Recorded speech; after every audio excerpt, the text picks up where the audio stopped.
The second of the three 60th anniversary Doctor Who specials came out. And you know what? It was actually good. It was good. It proves that Russell T Davies still knows how to write. He just chooses not to sometimes.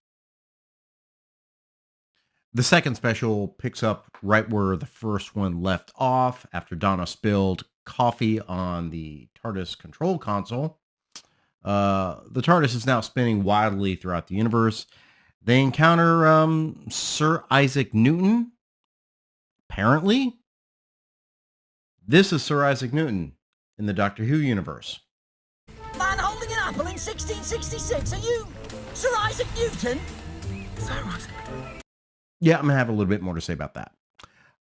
Ultimately, the TARDIS ends up on a spaceship, which turns out to be at the edge of the known universe. And whatever is going on makes the TARDIS flee. So the TARDIS flees, leaving the Doctor without the TARDIS and without his sonic screwdriver. So he's got nothing other than his intellect and Donna Noble to try to work themselves out of this problem. They find out that this is an abandoned starship. At least that's what they thought.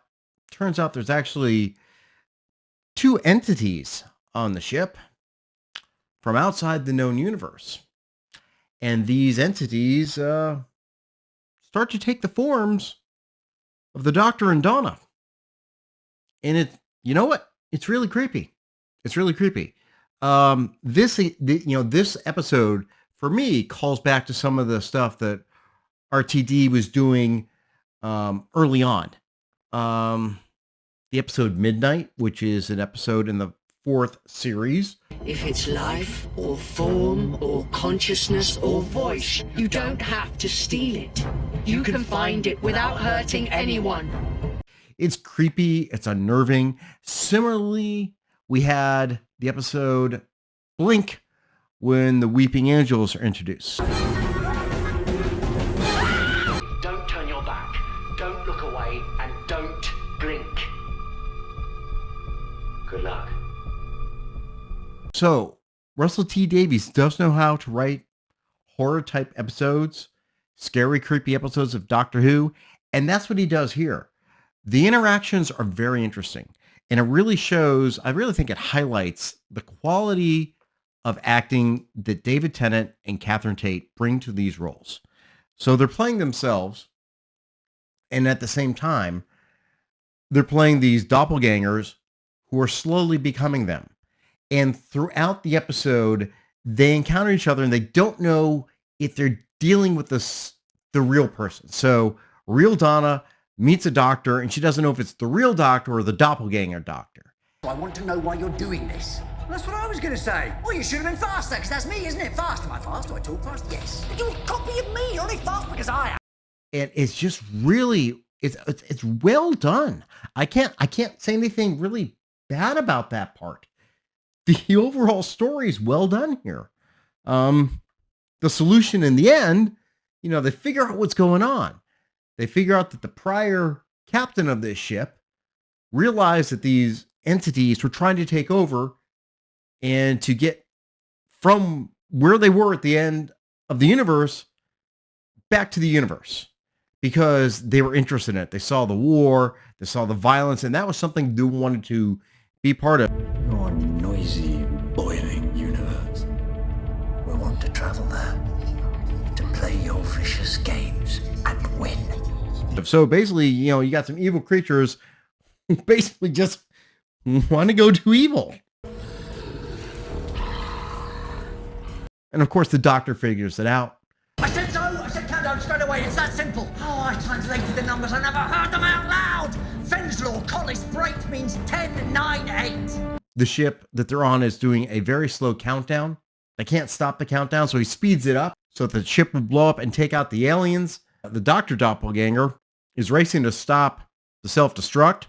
There's a robot that's going to key the self-destruct, and he's trying to stop it. The TARDIS, which ran off because of the hostile environment it was in, realizes the hostile environment isn't there anymore. But a time machine would know.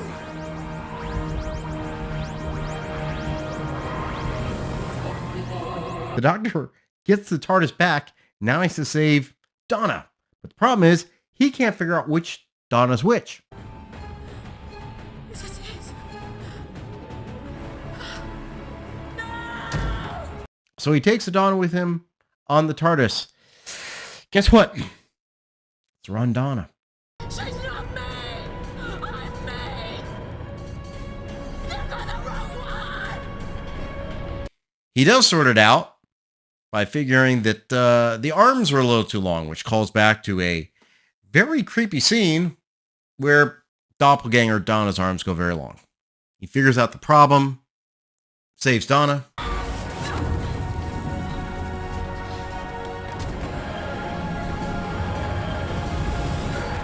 They escape the exploding starship. The evil aliens are defeated, and they return to Earth. And that's a good episode. That's an RTD episode back from the day.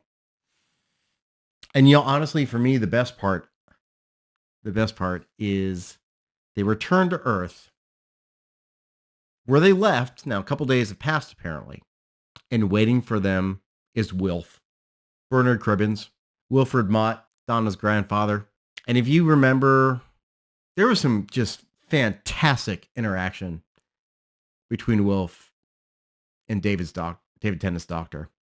Wilfred Mott. Oh, now I feel better. Now nothing is wrong. And it was great seeing the late Bernard Cribbins back, just for that little bit. So that, this showed me Russell T Davies, yeah, he still knows how to write. He just chooses not to when he wants to focus on his narrative. Now let me just point out, that doesn't mean there's not some problems in the show. Oh, what's the problem, Driver Joe? Sir Isaac Newton. This is Sir Isaac Newton as portrayed throughout history. And this is what Sir Isaac Newton looks like in Doctor Who. The actor portraying Isaac Newton is named Nathaniel Curtis.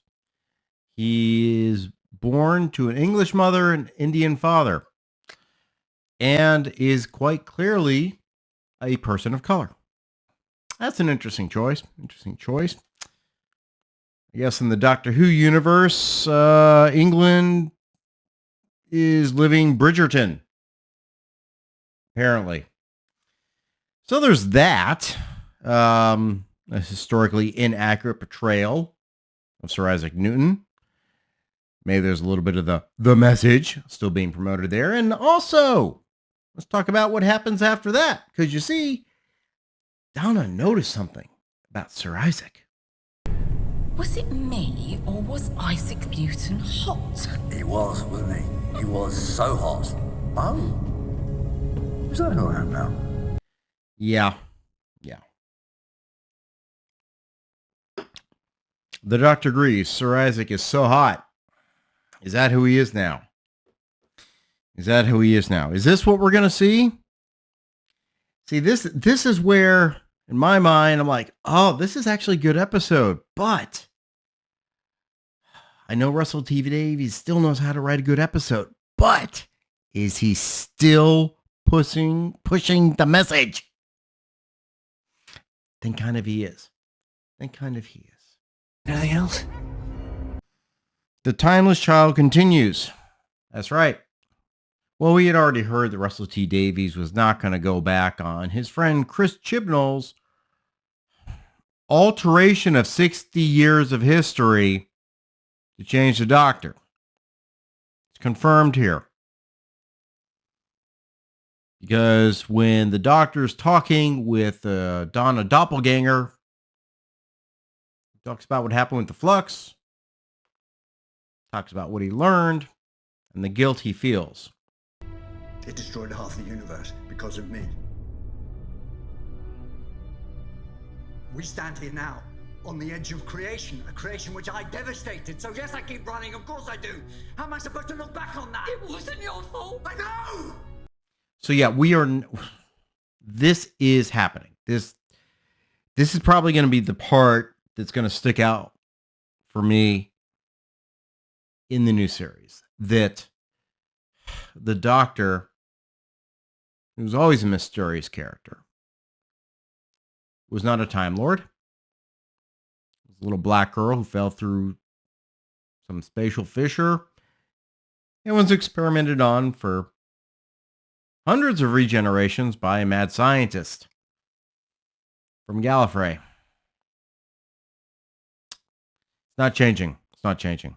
And I think ultimately that's what's going to doom this series. I think it was already doomed when it happened. We had some hope that maybe Russell T Davies would bring things back to what they used to be.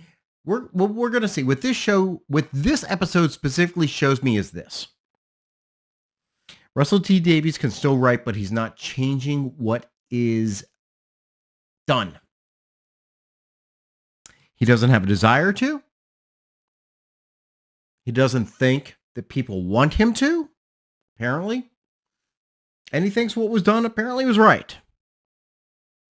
There's a simple solution. We all know the simple solution. The Master lies. Tecteun was wrong. He was wrong about thinking the Doctor was a timeless child. It's actually the Master. That storyline would have made sense. Why does the Master hate the Time Lords?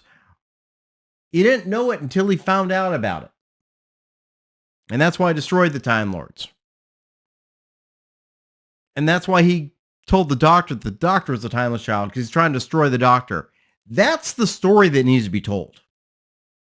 That's not what's going to be told. Instead, maybe when Ncuti Gatwa comes in, I guess his identity is going to be gay, since we're now hinting at that. It's all going to be the new Who. Same thing as Kurtzman Trek. Abandoning what created the great stories for the current narrative. So yes, this was a good episode, but at the same time it shows that nothing is going to change. And again, may get one or two decent nuggets, but Doctor Who fans will be disappointed. Questions, comments, witticisms down below. Click the like button. Click the subscribe button. I'll see you all later.